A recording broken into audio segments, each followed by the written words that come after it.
اعوذ باللہ من الشیطان الرجیم بسم اللہ الرحمن الرحیم رب اشرح لی صدری ویسر لی امری واحلل عقدۃ من لسانی یفقہوا قولی۔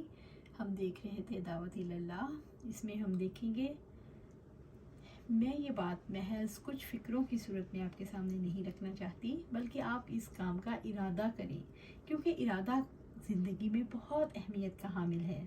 آپ کی زندگی میں اولین ترجیح جو ٹاپ پرائرٹی کا کام کون سا ہوگا؟ دعوت اللہ کا کام یا زندگی کے دوسرے کام؟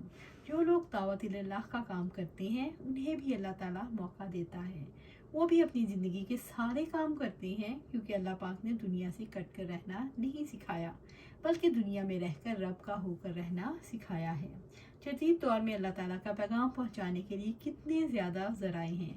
اگر کوئی ساری دنیا سے کٹ گیا اور کسی جگہ پر اسے محدود کر دیا گیا ہے، باہر نکلنے کی کوئی صورت نہیں، تو اپنے گھر میں بیٹھے پوری دنیا سے کنیکٹ ہے۔ اور ہو سکتا ہے ہر ایک کے حالات مختلف ہوتے ہیں، جیسے کہ اسی مرحلے پر ذاتی ذمہ داریاں ہوتی ہیں، کہیں پر فیملی کی ذمہ داری ہوتی ہے، کہیں بچوں کی ذمہ داری ہوتی ہے۔ ان ساری ذمہ داریوں کے ساتھ دین کا کام کرنا مشکل نہیں، تجربے کی بات ہے، آپ بھی کر کے دیکھ لیجئے، مشکل نہیں۔ کیا آپ ارادہ رکھتے ہیں؟ کیا اللہ تعالیٰ کا پیغام پہنچانا آپ کی اولین ترجیح ہے؟ جو کام اولین ترجیح پر ہو وہ انسان کے لیے سب سے زیادہ عزیز ہوتا ہے، کیونکہ اس کا پیشن ہوتا ہے، باقی کام اس کے ماتحت ہو جاتے ہیں اور رکتا کچھ بھی نہیں۔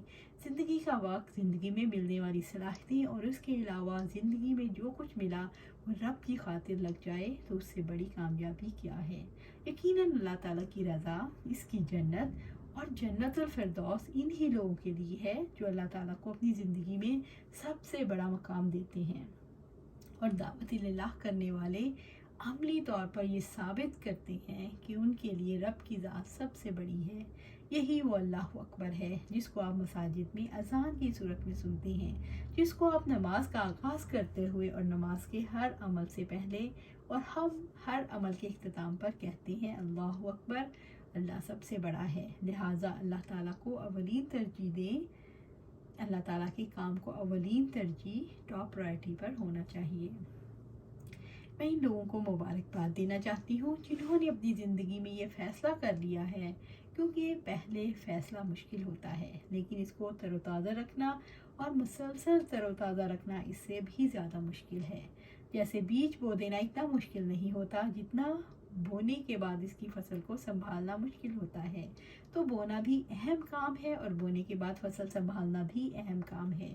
دائی یعنی دعوت دینے والا، پیغام پہنچانے والا ایک کاشتکار کی طرح ہوتا ہے، اور اللہ رب العزت نے اپنی کتاب میں اس کا اظہار کیا ہے۔ سورۃ الفتح کی آیت 29 میں رب العزت کا ارشاد ہے، محمد رسول اللہ والذین معہ اشداء علی الکفار حماء بینہم، محمد رسول اللہ صلی اللہ علیہ وسلم اور جو لوگ اس کے ساتھ ہیں وہ کفار پر سخت، آپس میں نہایت رحم دل ہیں۔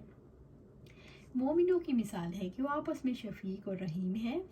وہ لوگ جنہوں نے ہر دور میں اللہ تعالیٰ کا ساتھ دیا وہ کیسے لوگ ہیں؟ اللہ پاک ان کی خصوصیات بیان کرتے ہیں، آپ دیکھنا چاہیں تو انہیں دیکھو۔ رکعاً سجداً یبتغون فضلا من اللہ ورضوانا، رکوع میں، سجدے میں وہ اللہ تعالیٰ کے فضل اور اس کی رضامندی کو تلاش کرتے ہیں۔ مجھے یہ بات بہت پیاری لگتی ہے، کیونکہ یہی اس کی اثر روح ہے کہ انسان کھوجی ہے، متاشی ہے، تو داعی اللہ کو ہر کام کرتے ہوئے اللہ کی رضا اور اس کی فضل موٹیویٹ کرتا ہے، ترغیب دلاتا ہے، کیونکہ وہ اسی کی تلاش میں ہوتا ہے۔ سیماہم فی وجوہہم من اثر السجود، ان کے چہروں پر سجدوں کے اثرات سے علامات ہیں، یعنی ان کا چہرہ ان کی عاجزی کی غمازی کرتا ہے، یہ ان کی ذاتی خصوصیات ہیں، ان کا عبادت میں دل لگتا ہے۔ اگر آپ داعی اللہ بننا چاہتے ہیں تو رکوع اور سجدوں کو درست کر لیں، خشوع و خضوع سیکھیں اور ایسا بن جائیں جس کو اللہ تعالیٰ کے آگے جھکنا سب سے زیادہ محبوب ہو جائے۔ اللہ تعالیٰ کے رسول صلی اللہ علیہ وآلہ وسلم نے فرمایا، مجھے دنیا کی سب چیزوں میں عورتیں اور خوشبو پسند ہے، اور میری آنکھوں کی ٹھنڈک نماز میں ہے۔ نماز دین کا ستون ہے، یہ نماز ہے جو مومن، کافر اور مشرک میں فرق کرنے والی ہے۔ یہ نماز دراصل کیا ہے؟ رب رحمان سے سرگوشی، رب کریم سے مناجات، رب عظیم کے سامنے عبودیت کے جذبے کا اظہار۔ کسی طرح سے نماز میں بندہ سرنڈر کرتا ہے۔ یہ کس چیز کی علامت ہے؟ کہ میں نے ہتھیار ڈال دیے، میں نے اپنا آپ بچھا دیا۔ اسلام کا اصلی اظہار اسی اللہ اکبر میں ہے۔ پھر جب انسان ہاتھ باندھ کر اللہ تعالیٰ کی ثنا اور اللہ رب العزت کی بڑائی کو بیان کرتا ہے، جب وہ رکوع میں جاتا ہے، پھر جب وہ کھڑا ہوتا ہے، پھر سجدہ کرتا ہے اور کہتا ہے اللہ پاک ہے، عظمت والا ہے، بلندی والا ہے، سن لی اللہ تعالیٰ نے اس کی بات جس نے اس کی حمد بیان کی، اور اے ہمارے رب ہم تو تیرے لیے ہیں۔ نبی صلی اللہ علیہ وسلم کے لیے زندگی میں سب سے زیادہ عزیز چیز نماز تھی۔ جب آپ کا انتقال ہو رہا تھا تو آپ کی زبان پر جو آخری الفاظ تھے الصلاۃ السلام، نماز نماز، یہ نماز ہے جس سے ابلیس روکنا چاہتا ہے، جس میں خلل ڈالنا چاہتا ہے اور جس کے لیے بہت محنت کی ضرورت ہے۔